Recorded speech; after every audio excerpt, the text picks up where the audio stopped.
अभी तक हमने क्या क्या पढ़ा है एक बार देख लेते हैं, चलो फटाफट रिवाइज कर लेते हैं। हमने देखा है कॉन्ट्रैक्ट कैसे बनता है, कॉन्ट्रैक्ट कैसे बनता है, तो उसके लिए क्या होती है ऑफर, बराबर। एक पर्सन दूसरे पर्सन को क्या देगा, ऑफर। ऑफर, ऑफर मतलब क्या, बोलो definition, expression of willingness with intention to receive acceptance on it. मैंने अपनी मर्जी बता दी, जैसे मैंने बोला कि मुझे लैंड बेचनी है और लैंड बेचने के बदले में मैं ऑब्वियसली उसके पास से, सामने वाले के पास से 10 लाख की उम्मीद रखता हूं, 10 लाख लेना चाहता हूं, तो मैंने क्या बता दिया, विलिंगनेस। और विलिंगनेस क्यों बताई, ताकि सामने वाला एक्सेप्ट कर ले, तो उसे ऑफर बोली जाती है। डेफिनेशन याद हो, बराबर, बोलो डेफिनेशन क्या है ऑफर का, expression of willingness with intention to receive acceptance on it. तो ये जो ऑफर है, ऑफर में क्या बताया जाता है, कंसिडरेशन। कंसिडरेशन क्या होता है, समथिंग इन रिटर्न।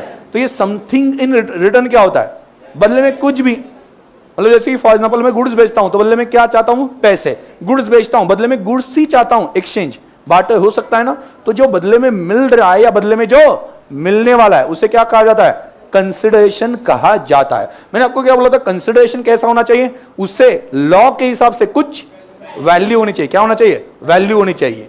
क्लियर। और मैंने क्या बोला था, कोई अगर वॉलंटरी एक्टिविटी करता है, कुछ वॉलंटरी एक्शन होती है, वॉलंटरी एक्टिविटी होती है, तो ये कभी कंसिडरेशन होता है क्या, नहीं होता, बिल्कुल भी कंसिडरेशन नहीं होता है। तो ये हमने कंसिडरेशन के लिए पढ़ा था। बाद में एक ने ऑफर दी, ऑफर में क्या बता दिया, कंसिडरेशन। मैं लैंड बेचूंगा, बदले में 10 लाख चाहिए, तो यहां पे ऑफर बता दिया, ऑफर में क्या है, 10 लाख चाहिए बदले में, तो ये क्या है, कंसिडरेशन है। करेक्ट है। तो कंसिडरेशन इंक्लूड करके हमने बता दिया। उसके बाद में आगे आगे ये क्या हो जाएगी, एक्सेप्ट, मतलब ऑब्वियसली सामने वाला ऑफर के बारे में सोचेगा, उसे अगर ठीक लगता है तो वो क्या करेगा, एक्सेप्टेंस। अभी ऑफर को एक्सेप्टेंस मिल गया, क्या हो गई, एग्रीमेंट। ऑफर को क्या मिल गया, एक्सेप्टेंस, मतलब क्या हो गई, एग्रीमेंट। मतलब क्या, इन शॉर्ट क्या कह सकते हैं, now both the persons are agreed, सभी पर्सन एग्रीड है कॉन्ट्रैक्ट कंटिन्यू करने के लिए। क्लियर। और ये एग्रीमेंट को लॉ का सपोर्ट होगा, मतलब उसे क्या बोलता है लीगल वर्ड्स में, enforceable by law. Enforceable by law तो क्या होगा, कॉन्ट्रैक्ट। इनफोर्सेबल बाय लॉ होगा तो कॉन्ट्रैक्ट। मतलब इलीगल कुछ किया आपने, ऑफर में कुछ इलीगल बात है, जैसे फॉर एग्जांपल किसी का मर्डर करने के लिए 10 लाख मिल रहा है, भाई मैंने बोला कि इसका मर्डर कर दो, 10 लाख दूंगा, तो उसमें बताया गया विलिंगनेस, मर्जी बताई, इच्छा बताई, ओके, और बदले में क्या मिलेगा, 10 लाख। और लॉजिकली देखा जाए तो इसमें क्या है, विलिंगनेस है, कंसिडरेशन है, तो ये ऑफर कहा जा सकता है। बट उसके आगे क्या, सामने वाले ने एक्सेप्ट कर लिया, एग्रीमेंट हो गई, बट ये लॉ का सपोर्ट मिल सकता है क्या, नहीं, मतलब ये कभी कॉन्ट्रैक्ट बन ही नहीं सकता, इसे लॉ का सपोर्ट नहीं है। मतलब इस एग्रीमेंट को क्या कहा जाता है, वॉइड। क्या कहा जाता है, वॉइड। वॉइड मतलब जिससे कोई भी इफेक्ट नहीं है, जिससे कोई भी इफेक्ट नहीं है, उसे हम क्या बोलते हैं, वॉइड। मतलब ये ना होने के बराबर है, जिसका कोई वजूद नहीं, एग्जिस्टेंस ही, इसका एग्जिस्टेंस लॉ नहीं मानता है कि ऐसी कोई एग्रीमेंट हुई, यही लॉ नहीं मानेगा, क्योंकि आपके बीच में जो डिसाइड हुआ है वो क्या है, ये इल्लीगल है। ये क्या है, इल्लीगल है। समझा, यहां तक हमने देखा था, क्लियर, मतलब ये भी हमने देखा था।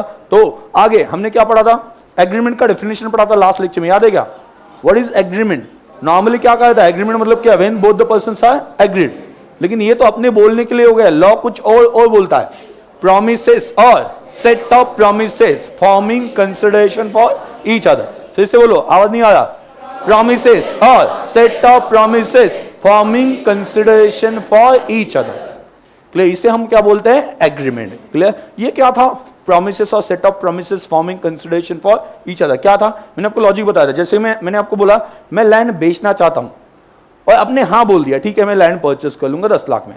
क्लियर, मतलब मैंने जब ऑफर दी, ओके, और आपने कुछ भी नहीं बोला और मैंने ये लैंड किसी और को बेच दी, मान लो मैंने आपको लैंड सेल करने की ऑफर दी थी, आपने कुछ नहीं बोला, एक्सेप्टेंस नहीं दिया, और मैंने लैंड किसी और को बेच दी, आप मुझ पे केस कर सकते हो, हाँ है ना, नहीं कर सकते। क्यों, क्योंकि मैंने उस वक्त विलिंगनेस बताई थी, बट वो प्रॉमिस कब बनती है, वो प्रॉमिस कब बनती है, प्रॉमिस कब कहा जाएगा, अगर आपने एक्सेप्ट किया तो।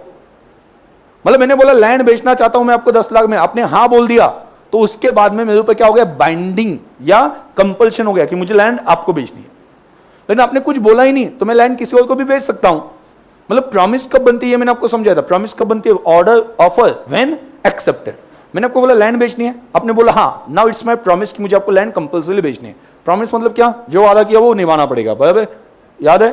तो उस केस में मैंने अगर बोला तो निभाना पड़ेगा। ये कब होता है, अगर सामने वाले से एक्सेप्टेंस मिला तो। क्लियर? तो आगे डेफिनेशन क्या कहते हैं? प्रॉमिसेस और सेट ऑफ प्रॉमिस। प्रॉमिस कब बनती है बोलो? जब एक्सेप्टेंस मिलता है तब प्रॉमिस बनती है, तब कंपल्शन बनता है। उससे पहले मुझे कोई कंपल्शन है क्या? नहीं है। तो प्रॉमिस में कंपल्शन होता है या नहीं? क्या लगता है, प्रॉमिस में कंपल्शन होता है नहीं? यस, प्रॉमिस में कंपल्शन होता है। क्लियर? तो वो कंपल्शन कब बनता है? आपने एक्सेप्ट किया तो मेरे ऊपर कंपल्शन है कि मुझे वो करना पड़ेगा, आपने एक्सेप्ट नहीं किया तो कंपल्शन नहीं। इस वजह से प्रॉमिस की डेफिनेशन ये है, offer once accepted becomes promise, ये हमने पढ़ा था। और आगे एग्रीमेंट का डेफिनेशन क्या है? प्रॉमिसेस और सेट ऑफ प्रॉमिसेस। मतलब प्रॉमिसेस मतलब ऑलरेडी क्या हुआ है, ऑफर हो चुकी है, सामने वाले ने एक्सेप्ट किया है। और प्रॉमिस में कभी कभी क्या हो सकता है, एक से ज्यादा प्रॉमिस हो सकती है। जैसे कि मैंने आपको क्या बोला कि ऐसा हो सकता है मैं आपको लैंड बेच रहा हूं, उसमें एक ही प्रॉमिस है। मैं आपको बोल रहा हूं लैंड बेचूंगा, उसके साथ साथ मैं आपको उसके ऊपर कंस्ट्रक्शन, आपका बंगलो भी बनवा दूंगा। तो यहां पे एक से ज्यादा प्रॉमिस है, सिर्फ लैंड बेचने का नहीं, उसके ऊपर कंस्ट्रक्शन करके देना, ये भी प्रॉमिस है। मतलब वहां पे क्या हो सकता है, प्रॉमिसेस हो सकती है, एक से ज्यादा प्रॉमिसेस हो सकती है, क्या कह नहीं सकते। तो इस वजह से बोला प्रॉमिसेस और set of promises forming consideration for each other. ऐसी प्रॉमिसेस जो एक दूसरे के लिए क्या बनती है, कंसिडरेशन। मतलब मैंने आपको लैंड बेचने का प्रॉमिस किया, बदले में आपकी तरफ से भी कुछ प्रॉमिस आया ना, क्या आप मुझे क्या दोगे, 10 लाख। तो मेरी जो प्रॉमिस है लैंड बेचने की, उसके बदले में मुझे क्या मिला है, आपसे प्रॉमिस किस बात की, 10 लाख मिलने की। और आपने जो प्रॉमिस की 10 लाख देने की, उसके बदले में मैंने क्या दिया, लैंड बेचने की प्रॉमिस। आज क्या होता है, आज इमीडिएटली मैंने बोला लैंड बेचता हूं, ये ले लो, ऐसा होता है नहीं, पहले डिसाइड होता है। मैं प्रॉमिस देता हूं, वो मुझे प्रॉमिस देता है, और बाद में वहां पे एक्चुअली मे बी 15 दिन बाद रजिस्ट्रेशन या एग्रीमेंट वहां पे एक्चुअली राइटिंग में बनती है। तो समझ में आ गया? तो फिर से बोलो डेफिनेशन क्या है, प्रॉमिसेस और set of promises forming consideration for each other. Clear? इसे हम बोलते हैं क्या, एग्रीमेंट।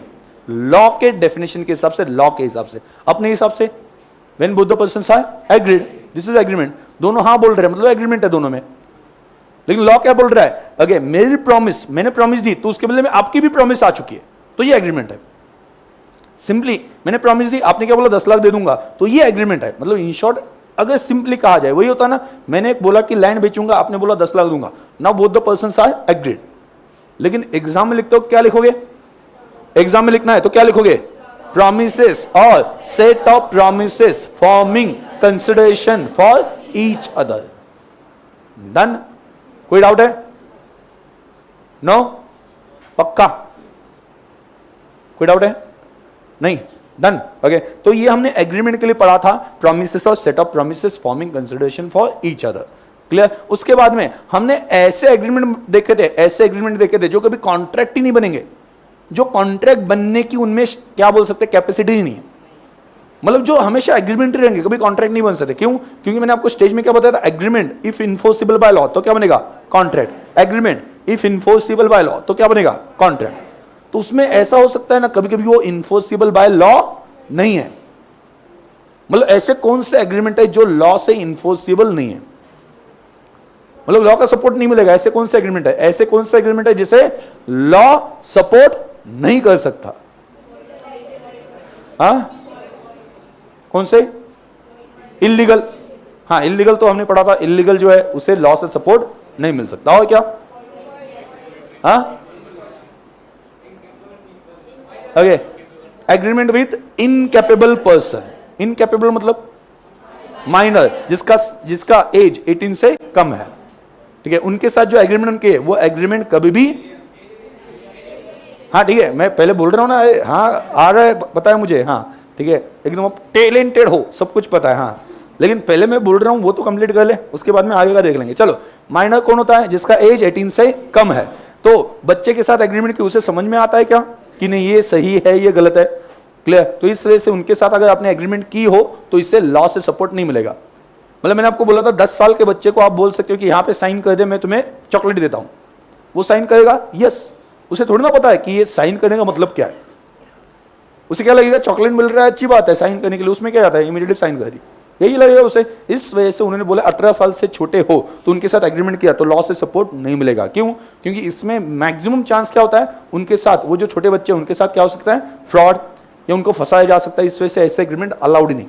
18 ईयर्स से कम वाले जो बच्चे हैं कितने हैं? हाँ ओके, बहुत सारे यहाँ पे बच्चे हैं तो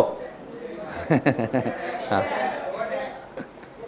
हाँ ठीक है, उसे नाम पसंद आ गया। हाँ तो अभी आप बोल सकते हो, कोई प्रॉब्लम नहीं। हाँ मुझे लगा कि उसे नहीं पसंद आएगा। हाँ क्या खुद बोल रहे हैं? हाँ वही तो, गोटे गोटे गोटे ऐसा बोल रहे हो, गोटे गोटे। हाँ चलो ध्यान दो। हाँ चलो हाँ आगे। तो यहां पे क्या हो जाएगा? माइनर। माइनर के बाद में दूसरा क्या? Alien enemy. एलियन एनिमी मतलब क्या? देश का दुश्मन। जिस कंट्री के साथ अपना वॉर चल रहा है, लड़ाई चल रही है, वहां का सिटीजन अपने लिए क्या बनता है? Alien enemy. वहां का सिटीजन अपने लिए क्या है? Alien enemy. क्लियर? तो उनके साथ एग्रीमेंट किए तो लॉ से सपोर्ट नहीं मिलेगा। ऑब्वियस सी बात है, ये करना अलाउड नहीं है। जब वहां पे लड़ाई चल रही है, क्यों करना अलाउड नहीं है? क्यों करना अलाउड नहीं है? सिंपल बात है कि ऐसे एग्रीमेंट कंटिन्यू किए तो उसके थ्रू पैसे इंडिया में आ सकते जो इलीगल चीजों के लिए अपने देश के खिलाफ यूज किए जा सकते। मतलब वो क्या बोलेंगे, यहां से गुड्स बेच रहे, इस वजह से पैसे भेज रहे, तो वो पैसों का आगे गलत भी तो इस्तेमाल हो सकता है ना इंडिया में। तो इस वजह से ऐसे एग्रीमेंट अलाउड नहीं है।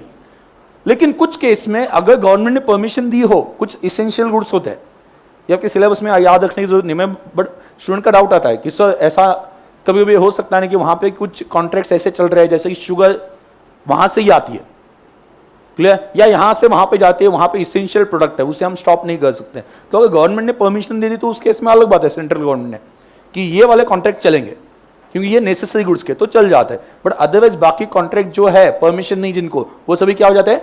वॉइड हो जाते हैं। क्लियर? उसके बाद में आगे कौन सा?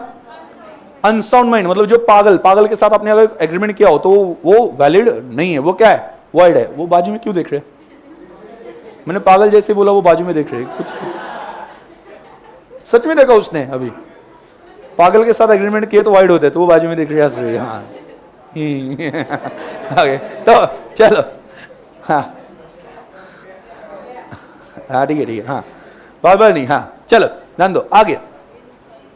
इंसॉल्वेंट। इंसॉल्वेंट का मतलब क्या होता है? इंसॉल्वेंट मतलब क्या? जो जिसकी रीपेमेंट, लायबिलिटी का रीपेमेंट करने की कैपेसिटी नहीं होती है, उसे हम क्या बोलते हैं? इंसॉल्वेंट। क्लियर? मैंने आपको बोला था लायबिलिटी रीपेमेंट की कैपेसिटी दो तरीके से आप काउंट कर सकते हो, एक तो आपकी अर्निंग और दूसरा क्या? आपकी asset. Earning asset, earning asset. अगर आपके पास एसेट कम है लेकिन आपकी अर्निंग अच्छी है तो आप लोन रिपे कर सकते हो क्या? यस। तो आप इंसॉल्वेंट हो? नहीं हो। आपकी अर्निंग कम है बट आपके पास एसेट ज्यादा है, लायबिलिटी रिपे कर सकते हो? यस। एसेट बेचे जा सकते हैं ना, कोई प्रॉब्लम नहीं। ठीक है, तो उस केस में वहां पे इंसॉल्वेंट अगर बन जाता है तो उसके साथ कोई एडिशनल कॉन्ट्रैक्ट मत करो। क्यों? क्योंकि उसकी ऑलरेडी लायबिलिटी का रिपेमेंट का प्रॉब्लम है। आप कोई नया कॉन्ट्रैक्ट करोगे तो आपको भी प्रॉब्लम आने वाला है। ठीक है, तो ऐसे एग्रीमेंट वहां पे कोर्ट से सपोर्ट नहीं किए जाते, लॉ से सपोर्ट नहीं किया जाता है। क्लियर? समझ में आ गया? कोई डाउट है? तो ये हमने कहां पे पढ़ा था? जहां पे एग्रीमेंट कभी कॉन्ट्रैक्ट नहीं बनती है, जिनको लॉ का सपोर्ट नहीं होता है। एग्रीमेंट को लॉ का सपोर्ट मिला, क्या बन जाता है? Contract. Agreement if enforceable by law is contract. ये किसका डेफिनेशन है? वैलिड कॉन्ट्रैक्ट का। कॉन्ट्रैक्ट वैलिड कब होता है? When agreement is supported by law और इन्फोर्सिबल बाय लॉ। और कौन से एग्जांपल थे? इम्पॉसिबल एग्रीमेंट, मतलब एग्रीमेंट में ऐसा कुछ लिखा है जो इम्पॉसिबल है, अभी कोर्ट ने सपोर्ट किया तो भी थोड़ी ना होने वाला है। याद है क्या एग्जांपल देखा था इसका? एग्जांपल याद आने चाहिए बराबर, क्योंकि एग्जांपल से ही पूरा सिचुएशन आपको क्लियर होता है। क्या था एग्जांपल? चंदी फंदी बाबा। अच्छा याद है ना? हाँ चंदी फंदी बाबा। चंदी फंदी मतलब उसके अलग अलग क्या क्या बोलते हैं चीजें पसंद है। हाँ चंदी फंदी बाबा। तो उसने बोला कि जो मतलब जिसकी बीवी मर चुकी है उसे बोल रहा है कि उसकी मतलब बीवी को जिंदा कर दूंगा, तो ये इम्पॉसिबल है। तो उस केस में इससे कभी लॉ का सपोर्ट नहीं मिल सकता। और कौन सी थी? Uncertain meaning. Uncertain meaning, uncertain meaning का मतलब क्या है कि आपने जो एग्रीमेंट में लिखा है वो एग्रीमेंट में जो लिखा है वही समझ में नहीं आया, तो कोर्ट को यही पता नहीं चलेगा ना कि कौन सही है कौन गलत है। आपके बीच में जो डिसाइड हुआ है वही क्लियर नहीं है। मतलब जैसे ही फॉर एग्जांपल एक पर्सन ने दूसरे पर्सन से 100 लीटर ऑयल मंगवाया और उसके पास वैरायटी ऑफ ऑयल है। अभी कंफ्यूजन हो गया, कोर्ट को कैसे पता चलेगा कि देखो उसने मंगवाया था, उसके दिमाग में क्या था कि मान लो उसे हेयर ऑयल चाहिए था और सामने वाले ने खाने वाला ऑयल भेज दिया 100 लीटर। अभी इसने केस किया, जो बाय उसने केस किया कि इसने गलत गुड्स भेज दिए मुझे, तो उसे बोलो ये वापस लेने के लिए, और सामने वाला क्या बोल रहा है? गलत गुड्स कहां पे? तुमने ऑयल बोला, मैंने भेज दिया। अभी कोर्ट को कैसे पता चलेगा कि किसने सही किया किसने गलत किया, क्योंकि लिखा हुआ तो कुछ भी नहीं है या उनके बीच में क्लियर ही नहीं था। इस वजह से ऐसे एग्रीमेंट वो बोलते कि आप जाओ, आप आपका देख लो, हम सपोर्ट नहीं कर सकते, क्योंकि सपोर्ट करने के लिए बेसिकली क्या चाहिए, आपके बीच में क्या डिसाइड था वो तो क्लियर होना चाहिए ना। आपके बीच में जो डिसाइड था वही कंफ्यूजिंग है, तो कौन सही कौन गलत क्या बोलेंगे? समझ आ गया? क्लियर? कोई डाउट है? तो मैंने कौन कौन से एग्रीमेंट बताए जो कभी कॉन्ट्रैक्ट बनते ही नहीं? बोलो। इलीगल एग्रीमेंट बोला, बाद में वहां पे अनसर्टेन मीनिंग बोला है, impossible, agreement with incapable person जिसमें माइनर आता है, अनसॉल्वमेंट आता है, इंसॉल्वेंट आता है, इम्प्रिजनमेंट वाला आता है, मतलब जो जेल में पर्सन उसके साथ एग्रीमेंट नहीं कर सकते, अलाउड नहीं। उसके बाद में आगे क्या? एलियन एनिमी, बराबर। तो वो उसके बाद में क्या आता है? No consideration. नो कंसिडरेशन, अगर कंसिडरेशन ना हो तो ऐसे कॉन्ट्रैक्ट को भी सपोर्ट नहीं किया जा सकता। क्लियर? जैसे कि फॉर एग्जांपल आप लोग कितने लोग ऐसे हैं जो अभी एफवाई, सभी लोग मुझे लगता है कि अभी एफवाई का एडमिशन ले रहे हैं ना? यहाँ पे कुछ ऐसे कि जो एसवाई में कुछ है, ठीक है? तो एफवाई का वहां पे एडमिशन चल रहा है, ठीक है? हाँ चलो, एफवाई का वहां पे एडमिशन चल रहा है। आगे जाके वहां पे क्या है कि आप अकाउंट पढ़ रहे हो मेरे पास से, obviously you paid fees. Account कौन सा पढ़ने के लिए फीस दिया आपने? फाउंडेशन का। आई एम लायबल, ओके, ये वैलिड कॉन्ट्रैक्ट है, इसके लिए मुझे पैसे मिल चुके हैं।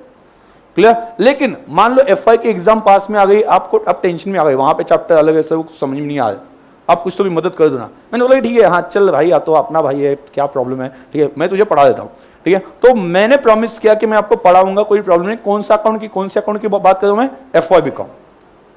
क्लियर? आगे टेंशन आए तो बोल देना, हम कुछ कर लेंगे, टेंशन मत लेना, ठीक है? मैं हूं, ओके? तो आपका भले एफवाई का भी वो अकाउंट जहां जहां पे रहेगा वहां पे मैं हूं ना, ठीक है? टेंशन लेने की जरूरत नहीं है। क्लियर? अगर आप क्लास नहीं भी लगाते हो, ठीक है, तो कोई टेंशन नहीं है। मैं तो बोलता हूं क्लास मत लगाओ, कर लेंगे कुछ तो भी। हाँ तो चलो, अभी यहां पे कहना क्या है? अभी यहां पे कहना क्या है कि आपने मुझे बोला, मैंने बोला कि हाँ ठीक है, एफवाई बीकॉम का मैं अकाउंट पढ़ा दूंगा, कोई प्रॉब्लम नहीं है, ठीक है? तो अभी आगे ऐसा हो गया कि आपको मैंने बोला कि एग्जाम से 2 दिन पहले पढ़ लेंगे, क्या टेंशन है उसमें, बड़ा सिलेबस नहीं है। और किसी वजह से मैं बीमार पड़ गया, जैसे बीच में वहां पे हुआ था, और मुझे हॉस्पिटलाइज किया गया, 2 दिन तक ऑब्वियसली मैं पढ़ा नहीं सका और एग्जाम बहुत खराब गई, फेल हो गए, मान के चलते हैं। आप मुझ पे केस करना चाहते हो, केस कर सकते हो? नहीं कर सकते, पक्का? क्यों? रीजन बोलो। मेन प्रॉब्लम क्या है? क्योंकि मैंने ये वॉलंटरीली बोला था कि मैं आपको पढ़ा दूंगा, आपकी तरफ से कोई कंसिडरेशन नहीं था, लीगल रिलेशनशिप क्रिएट करने का कोई इंटेंशन नहीं था। आपको कैसे पता चलेगा कि दोनों के बीच में लीगल रिलेशनशिप क्रिएट करने का इंटेंशन है? मेनली कंसिडरेशन से पता चलता है। मैं आपके पास से कोई सर्विस लेता हूं, आपको पैसे देता हूं, तो वहां पे पता चलता है कि हम प्रॉपर्ली कॉन्ट्रैक्ट करें, प्रॉपर्ली ट्रांजैक्शन करें। आप मेरे पास आते हो कि बोलते हो कि ये इतनी मदद कर दो, तो वहां पे ऑब्वियसली कोई लीगल रिलेशनशिप का सवाल नहीं था, मैं तो आपकी मदद करने के लिए वहां पे क्या कुछ काम कर रहा था। समझ आ गया? आप जब पैसे देते हो ना तो इंटेंशन नहीं होता है, पैसे देते हो तब ये इंटेंशन होता है कि नहीं, क्या हमें प्रॉपर एक वहां पे क्या ट्रांजैक्शन करना, कमर्शियल ट्रांजैक्शन करना। अभी मैं आपको सीए फाउंडेशन का अकाउंट पढ़ा रहा हूं, ये क्या है? कमर्शियल ट्रांजैक्शन है, कमर्शियल है, उसमें आपने मुझे पैसे दिए, फीस दी, ऑब्वियसली फीस मिली है, पढ़ाना चाहिए, ठीक है? और दूसरा वहां पे क्या बनता है? एफवाई बीकॉम, वो तो वहां पे कहीं पे अपने ऑब्लिगेशन में था ही नहीं, मैं वो आपको एडिशनली पढ़ा रहा हूं जस्ट एज एन हेल्प। तो वहां पे कोई लीगल रिलेशनशिप क्रिएट करने का इरादा नहीं। मैंने आपको क्यों बोला कि पढ़ा दूंगा? Just because of relation, okay? एक सोशल रिलेशन है, ओके? वहां पे इस वजह से मैंने आपको बता दिया। तो वो जो है, उन दोनों में फर्क समझ में आ गया? सीए फाउंडेशन का अकाउंट पढ़ाना, ओके, और किसका? एफवाई बीकॉम का अकाउंट पढ़ाना। ये 2 एग्जाम्पल बता दिए। कहां पे केस फाइल हो सकता है? मैं आपको आइडिया नहीं दे रहा हूं, केस मत करना कभी, ठीक है? हाँ, तो कहां पे केस हो सकता है? CA foundation. क्यों? कंसिडरेशन पे किया, मतलब मेरा कॉन्ट्रैक्ट करते हो तो आपका और मेरा इरादा क्लियर था, क्लियर कि कमर्शियल एक कॉन्ट्रैक्ट होगा, या कमर्शियली ये चीजें चलने वाले। और सेकंड में क्या हो गया? लीगल रिलेशनशिप की वजह से ये एक्सेप्ट किया, या सोशल रिलेशनशिप की वजह से मैंने एक्सेप्ट किया? सोशल, क्योंकि अभी मैं पहचानता हूं आप लोगों को, आपका हक बनता है मेरे ऊपर कुछ, मेरा हक बनता है आपके ऊपर कुछ, तो इस वजह से मैंने हाँ बोला। तो वहां पे कोई कंसिडरेशन का, या मतलब आपने पेमेंट नहीं किया, मैंने भी उम्मीद नहीं की, तो वहां पे बिल्कुल भी लीगल रिलेशनशिप की वजह से कॉन्ट्रैक्ट नहीं बनाए, तो वो लॉस की तरफ से उसको सपोर्ट नहीं मिलेगा। तो कंसिडरेशन से बहुत फर्क पड़ता है, कंसिडरेशन से बहुत फर्क पड़ता है। यहां पे कंसिडरेशन नहीं है, आप कोर्ट में जा ही नहीं सकते, बात ही खत्म। कुछ ऐसे कॉन्ट्रैक्ट आगे मैं पढ़ाऊंगा जहां पे कंसिडरेशन नहीं है फिर भी वो कॉन्ट्रैक्ट है। ऐसा कहां पे सर? तो मैं सिर्फ एग्जांपल के लिए अभी बोल रहा हूं, आगे डिटेल में पढ़ेंगे। वो है नेचुरल लव एंड अफेक्शन। एक एग्जांपल बताता हूं, what is natural love and affection? Natural love and affection Marathi में बोलो, नैसर्गिक प्रेम आणि जिव्हाळा। हाँ, तो नेचुरल लव एंड अफेक्शन ये क्या होता है? नेचुरल लव एंड अफेक्शन जैसे कि फॉर एग्जांपल आपके पेरेंट्स और आप, वहां पे एक नेचुरल लव एंड अफेक्शन है, आर्टिफिशियल नहीं है। हाँ सर, आर्टिफिशियल कहां पे होता है? हाँ, मुझे बताने की जरूरत नहीं। हाँ, तो हाँ, नेचुरल लव एंड अफेक्शन ये कहां पे? आपके पेरेंट्स, आप, ये नेचुरल लव एंड अफेक्शन है। आपको भी उनके लिए प्यार है। हाँ, वो तो कॉन्फिडेंटली बोलो। हाँ ना, वो तो कॉन्फिडेंटली बोलो। तो ये किस वजह से? ये नेचुरली है, मतलब पहले से। Clear? Not for the benefit, correct है? ये प्यार जो है वो नॉट फॉर द बेनिफिट, किसी बेनिफिट के लिए नहीं। तो वहां पे आपके पेरेंट्स आपके नाम पे प्रॉपर्टी ट्रांसफर करे तो उस वक्त आपके पास से पैसे मांगेंगे? नहीं, वहां पे तो फ्री में ही देंगे ना। तो वहां पे कंसिडरेशन नहीं है, वहां पे कभी कंसिडरेशन होता ही नहीं है। बराबर ना? मतलब पापा की प्रॉपर्टी बेटे के नाम पे आ गई या बेटी के नाम पे आ गई, बेटे के नाम पे वहां पे आ गई, तो ऐसी केस में वहां पे पापा ने कंसिडरेशन लिया क्या? नहीं लिया। तो ऐसे कॉन्ट्रैक्ट रेगुलरली बनते हैं, ऐसे एग्रीमेंट रेगुलरली बनते हैं। हाँ, तो उसे एक्सेप्शन में डाला है। एक्सेप्शन मतलब रेगुलर रूल क्या है? No consideration no contract. Consideration नहीं तो कॉन्ट्रैक्ट भी नहीं होगा, ये रूल है। उसका एक्सेप्शन में एक पॉइंट क्या है? नेचुरल लव एंड अफेक्शन में जो कॉन्ट्रैक्ट बनते हैं वो भले कंसिडरेशन ना हो फिर भी वैलिड है। तो पेरेंट्स ने आपके नाम पे प्रॉपर्टी ट्रांसफर की तो प्रॉपर्टी आपकी है। सिर्फ वहां पे बोला गया ये जो है वो सिर्फ राइटिंग में होना चाहिए। जनरली एग्रीमेंट कौन से होते हैं? ओरल या रिटर्न। लेकिन अगर नेचुरल लव एंड अफेक्शन में आपने कुछ किया हो तो उस केस में ये राइटिंग में होना चाहिए। इतना सिर्फ वहां पे कंपल्शन बोला है। सिर्फ किस में होना चाहिए? राइटिंग में। मतलब ऐसे कुछ आगे जाके हम कॉन्ट्रैक्ट्स पढ़ने वाले हैं जहां पे कंसिडरेशन ना हो तो भी कॉन्ट्रैक्ट होता है। मतलब जनरली आपको क्या मान के चलना है? कुछ बोला नहीं तो no consideration no contract. Consideration होना ही चाहिए, समझ में आया? कंसिडरेशन होना ही चाहिए। क्लियर? ये हमने पहले भी डिस्कस किया है, वो शादी का, खाने का, वो सभी हमने डिस्कस किया है कि वहां पे क्या है कि वो खाना खिलाते, क्या वो कंसिडरेशन है? क्या खाना खिलाते, शादी में खाना खिलाते, वो कंसिडरेशन है क्या? नहीं है। क्यों? वॉलंटरीली प्रोवाइड किया है ना वो। ऐसा थोड़ी ना एग्रीमेंट था आप आओ खाना खिलाएंगे, ठीक है? ऐसा वहां पे नहीं था, वो तो इंप्लाइड हम मानते कि खाना खिलाएंगे, ठीक है? और ऐसा कोई कंपल्शन भी नहीं होता है। डन? कोई डाउट है यहां तक? क्लियर? मैंने आपको पहले ही बोला कि पहले कुछ दिन रिवीजन डेली चलने वाली है, क्योंकि आपके दिमाग में एक बार बेस बैठ गया ना तो आगे जब जब मैं कुछ एडवांस कंसेप्ट पढ़ाऊंगा तो उस वक्त आपको इमीडिएटली लिंक लगेगी, हाँ ये हमने यहां से यहां तक पढ़ा है, या ये चीज का बेस कहां पे। क्लियर? कभी भी ऑब्वियसली इंपॉर्टेंट बात क्या होती है? बेस। आप ये लॉ सब्जेक्ट पहली बार पढ़ रहे हो, लॉ सब्जेक्ट पहली बार पढ़ रहे हो सभी लोग, है ना? कुछ पता नहीं, आपका ये बेस अगर दिमाग में फिट हो गया तो उस केस में आपको कोई भी आगे ऐसे कंसेप्ट नहीं होगी जो आपको परेशान करेगी। ऐसा लगेगा हाँ सब कुछ नॉर्मल है क्योंकि ये चीज इसका बेसिक कहां पे है या इसका मीनिंग क्या है, सब कुछ दिमाग में। क्लियर? स्टार्टिंग को आपको ऐसा लग सकता है कि नहीं ठीक है हम स्लो चल रहे हैं, हाँ लेकिन स्टार्टिंग में स्लो ही चलना है। एक बार आपके दिमाग में सभी बेसिक कंसेप्ट फिट बैठ गए ना तो उसके बाद में आगे टाइम बचता है। नहीं तो क्या हो जाएगा, आगे मैं जाऊंगा तो उस वक्त कुछ एडवांस कंसेप्ट पढ़ा हूं, सर ये क्या है, ये कहां से आ गया, तो वो मुझे एक्सप्लेन उस वक्त नहीं करना पड़ेगा। क्यों? क्योंकि उस वक्त आपके दिमाग में फिट होगा, क्योंकि पहले इतनी बार उसे रिवाइज किया होगा, मतलब 8-10 बार रिवाइज किया होगा, दिमाग में फिट बैठ गया होगा, तो उस वक्त आपको मुझे एक्सप्लेन फिर से करने की जरूरत नहीं पड़ेगी, आप इमीडिएटली कैच कर लोगे। मतलब उस वक्त मेरा पढ़ाने का स्पीड ऑटोमेटिकली बढ़ता है, आपका भी अंडरस्टैंडिंग का स्पीड बढ़ जाता है। ठीक है? तो स्टूडेंट का ऐसा होता है स्टार्टिंग में जब स्लो चल रहा है तो उनका ऐसा होता है कि सर सिलेबस कंप्लीट होगा क्या, ठीक है? बट स्टार्टिंग में स्लो चलना, उस वक्त आपका बेस अच्छा हो गया तो आगे वो कॉम्पेंसेट होता है किसके अगेंस्ट, उस वक्त आपका एक्सेप्ट करने का ग्रास्पिंग का स्पीड बढ़ जाता है क्योंकि बेस अच्छा है। क्लियर? तो ये कभी भी वहां पे याद रखना, ठीक है, कि बेस आपका अच्छा हो गया तो आगे इजीली फटाफट समझ में आ जाता है। क्लियर? और लॉ तो पक्का ये जो बेसिक है ये समझ में अच्छे से आ गए तो लॉ आगे अच्छे से समझ में आ ही जाता है। आगे सेल ऑफ गुड्स एक्ट है, पार्टनरशिप एक्ट है, हर एक चीजें समझ में आ जाएगी अगर आपको ये बेसिक कुछ पहले 10 लेक्चर के आसपास आपको अच्छे से समझ में आ गया। चलो लास्ट लेक्चर में हमने एक बात शुरू की थी, पूरी नहीं हो पाई, याद है क्या था वो? हाँ, void contracts and void agreements, right? void contracts and void agreement.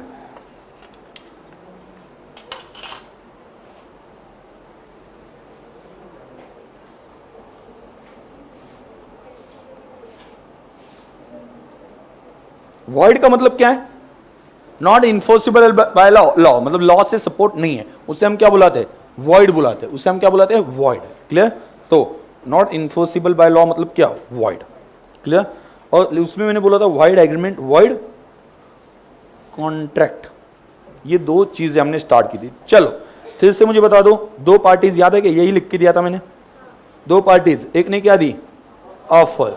एक ने बोला कि मुझे लैंड बेचनी है, दूसरा सोचता है उसके ऊपर क्या देता है? एक्सेप्टेंस. एक्सेप्टेंस, अभी ऑफर को एक्सेप्टेंस मिल गया तो क्या बन जाती है? एग्रीमेंट. ओके, और एग्रीमेंट का क्या?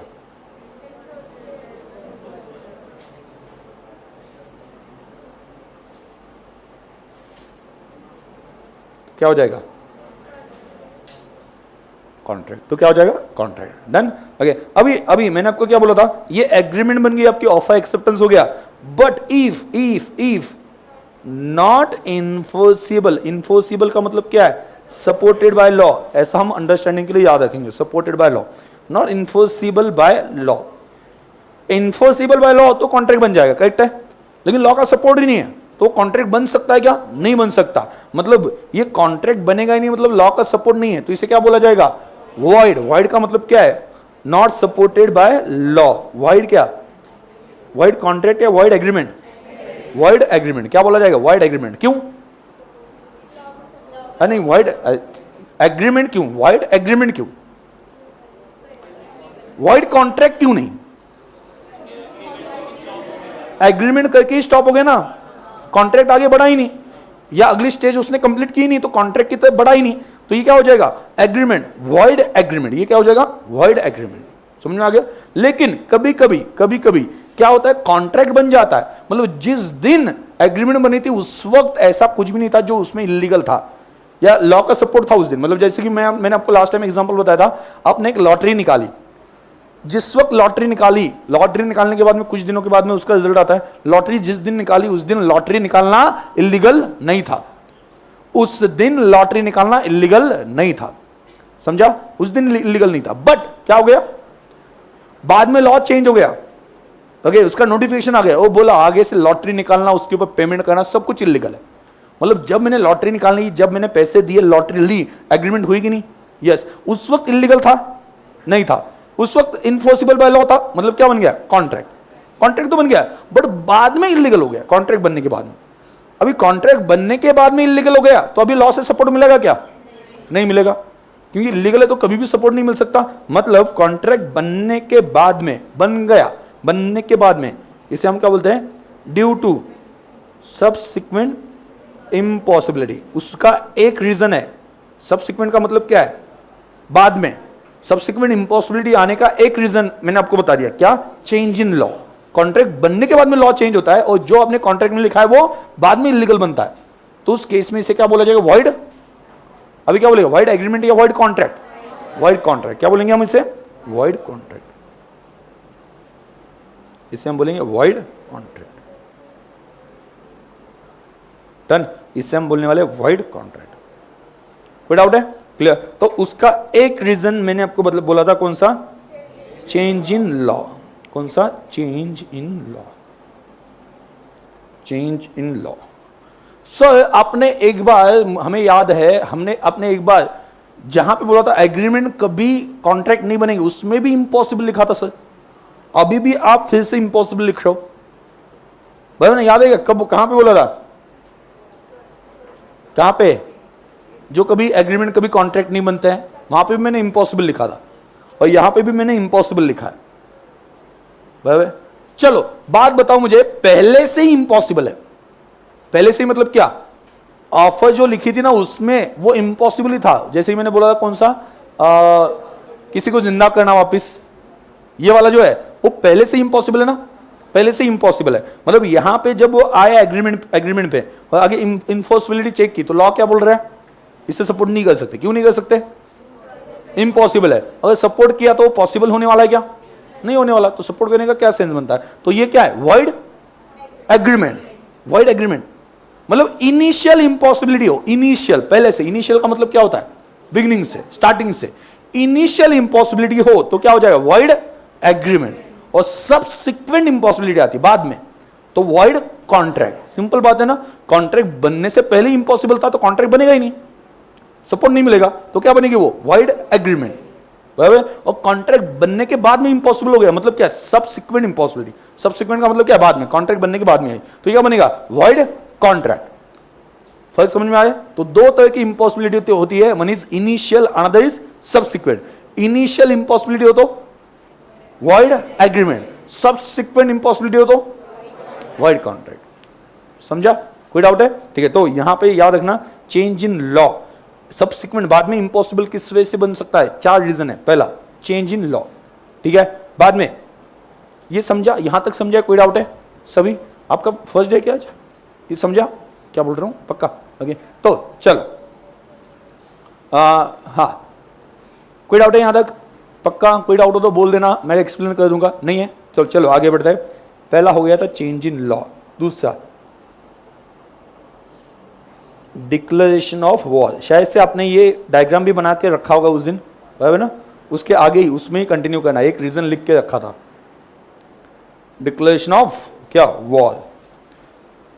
क्या हो गया मतलब, हमने जब वो जो पर्सन है फॉरेन कंट्री से उसके साथ कॉन्ट्रैक्ट किया था उस वक्त कोई वॉर नहीं चल रहा था, कोई झगड़ा नहीं था, ठीक है। कॉन्ट्रैक्ट किया और कॉन्ट्रैक्ट की डेट कंप्लीट करने की, या जो भी उसमें प्रॉमिसेस, उसने बोला 2 महीने बाद गुड्स भेज दूंगा, उसी बीच में उस कंट्री का और अपने कंट्री का वॉर स्टार्ट हो गया, लड़ाई स्टार्ट हो गई। मतलब जिस वक्त कॉन्ट्रैक्ट बना उस वक्त कोई लड़ाई नहीं थी, तो लॉ का सपोर्ट था, यस, ठीक है, तो वैलिड था, कॉन्ट्रैक्ट था। लेकिन बाद में वॉर डिक्लेयर हो गया तो अभी क्या हो गया, अभी सपोर्ट मिल सकता है क्या? नहीं, मतलब कॉन्ट्रैक्ट बनने के बाद में इंपॉसिबल बन गया।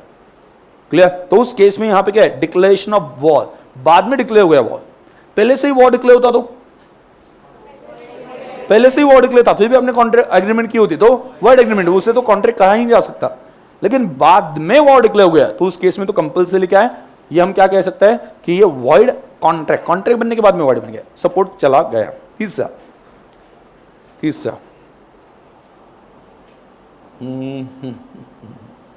डिक्लेरेशन ऑफ डेथ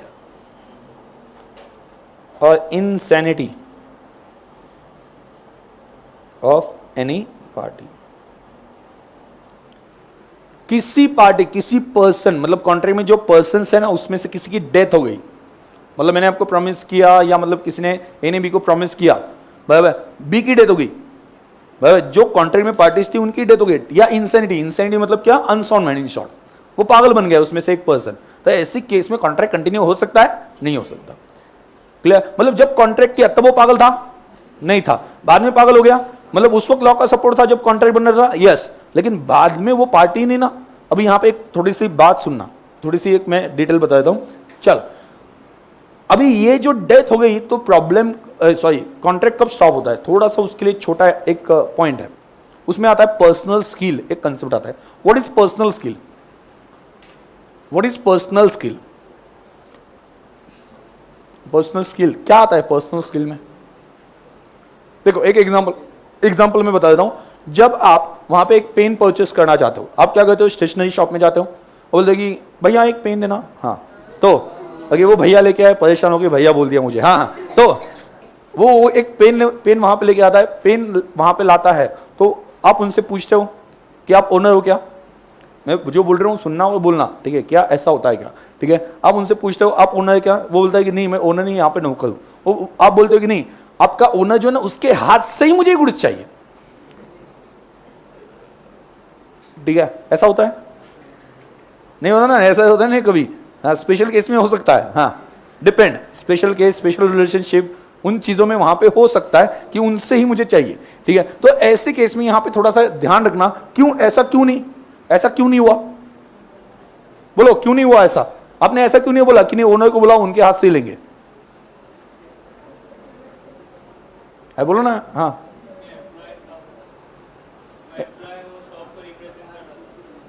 ओके, और बेटर थोड़ा सा आपके दिल में जो आ रहा है ना ऐसे अचानक से वो बोल देना, हाँ। क्या? हाँ, गुड्स इंपॉर्टेंट है, ये मुझे चाहिए था। हमें क्या इंपॉर्टेंट है? गुड्स। उस केस में सामने पर्सन कौन है या उसकी स्किल, उससे मुझे कुछ लेना नहीं।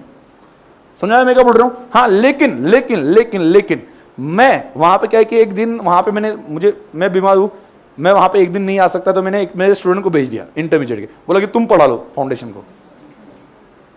तो उस वक्त आप क्या बोलोगे कि नहीं ओके यही चीज हमें रोहन सर से चाहिए या कोई भी चलेगा? ऐसा होगा, लगे ना मैंने ऐसा, या कोई भी चलेगा? ये कुछ भी कहीं भी शुरू हो जाता है। ठीक है, तो फर्क क्या है समझ में आया? मैं क्या बोल रहा हूँ समझ में आया? ठीक है, वो लॉ क्या बोलता है वो छोड़ दो, ये एक प्रैक्टिकल चीज है। मैंने आपको प्रैक्टिकल एग्जांपल बता दिया। लॉ क्या बोलता है वो अलग अलग बात है। आपको अगर प्रैक्टिकल चीज अगर क्लियर हो तो लॉ कुछ भी नहीं, लॉ वही बोल रहा है जो प्रैक्टिकल होता है। आप गुड्स लेने गए, उस वक्त आपको गुड्स से मतलब है, पर्सन से नहीं। और आप जब टीचिंग के लिए आ गए, उस वक्त आपको टीचर से मतलब है। टीचर जो है उसके हिसाब से टीचिंग चेंज होता है। ठीक है, तो उस केस में वहां पे क्या है कि वहां पे पर्सनल स्किल आता है।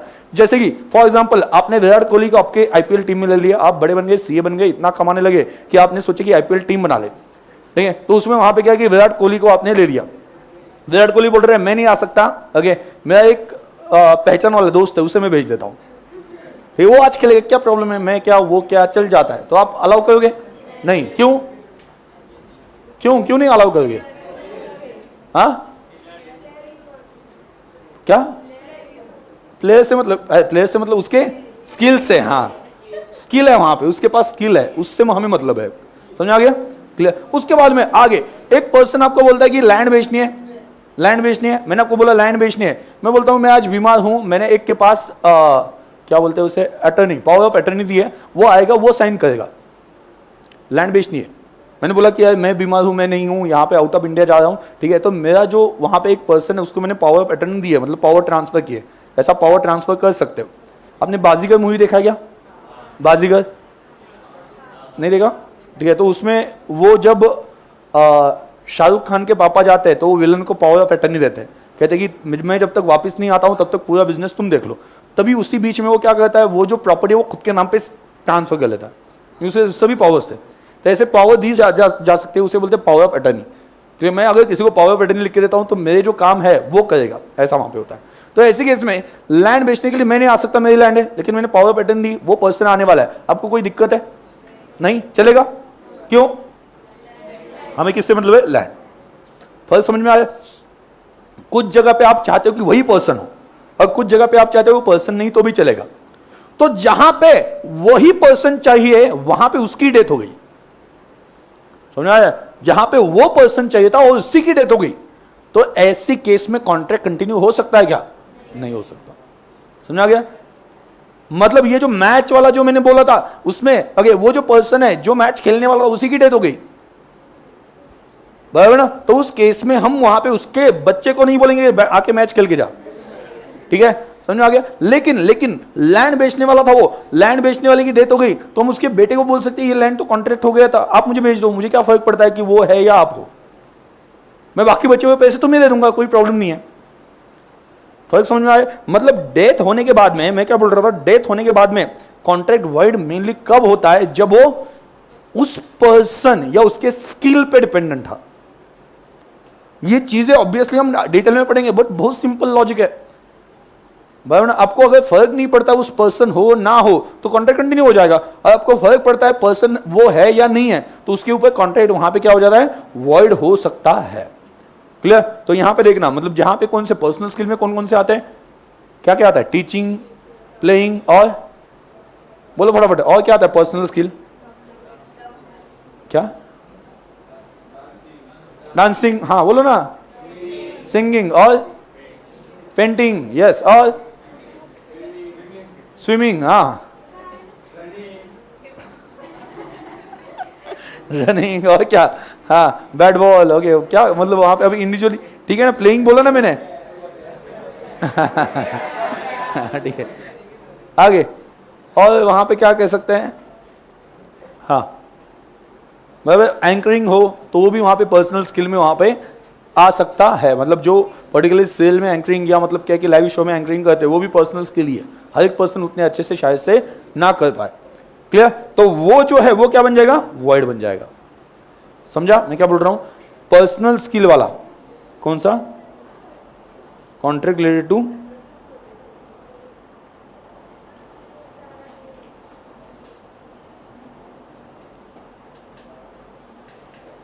देखो, इन शॉर्ट आपने ही आंसर दे दिया सर हमें फर्क नहीं पड़ता है, गुड्स से मतलब है। और दूसरे केस में आपने बोला कि नहीं सर हमें इससे फर्क पड़ता है पर्सन है कि नहीं है। तो पर्सन है कि नहीं इससे फर्क पड़ता है, वो पर्सन ही नहीं बचा तो कॉन्ट्रैक्ट कैसे कंटिन्यू हो सकता है? समझ में आ गया? क्लियर? आगे आगे आगे पर्सनल स्किल का कंसेप्ट समझ में आ गया क्या होता है? ठीक है। And last one, death, declaration of and destruction of subject matter.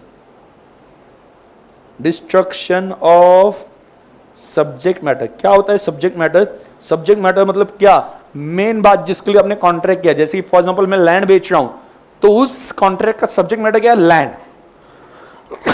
Sorry, उस कॉन्ट्रैक्ट का सब्जेक्ट मैटर क्या है? लैंड। करेक्ट है? तो लैंड वहां पे सब्जेक्ट मैटर है। मैं आपको गाड़ी बेचना चाहता हूं और आप मुझे उसके बदले में पैसे दोगे, तो ये कॉन्ट्रैक्ट किसके लिए बना है? गाड़ी।